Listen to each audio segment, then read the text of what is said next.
for the following counties in Kansas: Geary, Morris, Pottawatomie, Riley, and Waubonsee.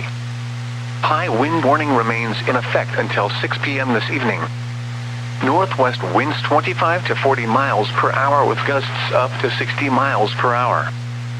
Where? Portions of central, east central, north central, and northeast Kansas.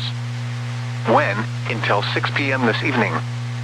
Impacts: damaging winds will blow down trees and power lines. Widespread power outages are expected. Travel will be difficult, especially for high-profile vehicles.